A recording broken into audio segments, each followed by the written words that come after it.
Maluwalhating araw sa inyo lahat mga kaibigan. Ang ulam natin sa ating tanghalian ay inihaw na hito. Sponsored ito mga kaibigan. Paipit ito ni Kagawad. Bawal daw kasi ang pera. Para daw legal, hito na lang mga kaibigan. Diba oh?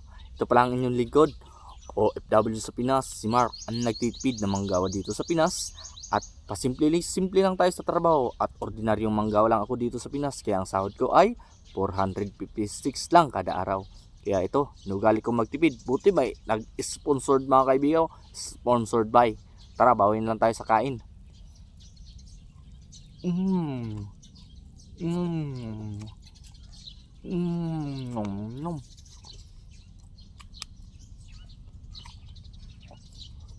Dapat mga kaibigan, ganito ang paipit, no? Delikado tayo dun sa pera. Mas okay ng ganito.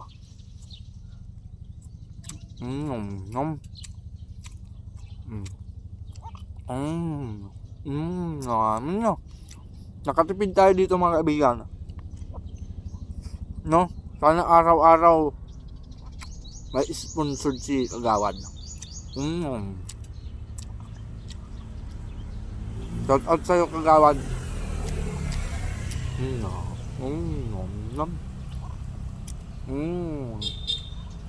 Dami ah. Sarap tayo pag libre mga kaibigan. Naman. Yummy talaga mga kaibigan ng hito. Paborito ko na.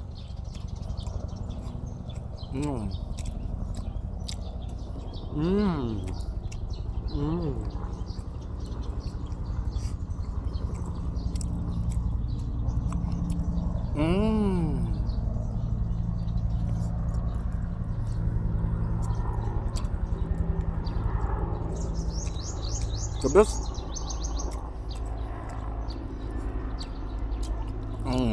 Buntot. No. Ang sarap ng pagkaka ihaw ni Kagawad ah.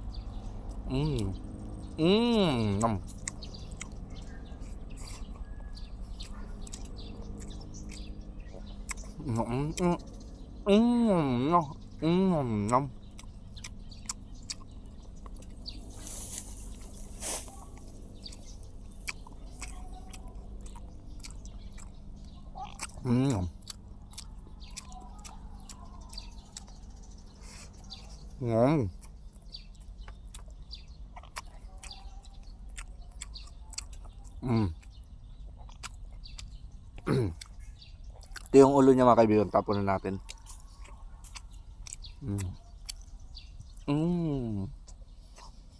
Grabe ah. Makakatipid ang lahat ng Pinoy pag laging ganito, no? Kahit supplyan lang tayo ulam araw-araw, wala tayong isipin kaysa paipit na pera na yan. So okay nang ganito. Ulam, sulp pa tayo. Pera bilis maubos. Pagkain matagal eh. Kagabi pa to mga kaibigan. Tagal nang ubos.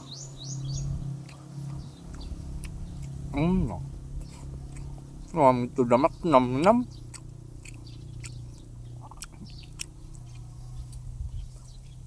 Lasang Kagawad mga kaibigan.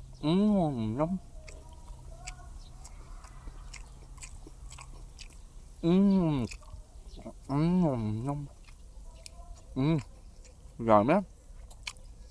May nilagyan ko to ng kunting tuyo sa kamay kalamansi. Kaya timtang na mga kaibigan.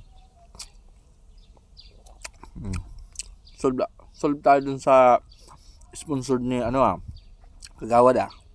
Hindi ko yung kakalimutan si Kagawad.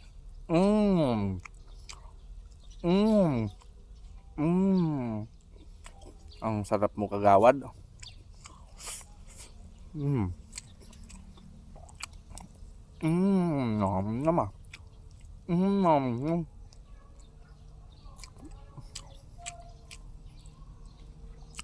Ayos.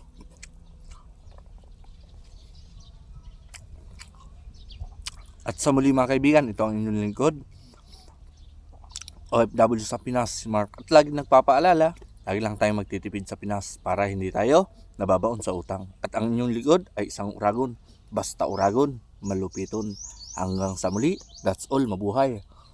Mm. Mm. Mm.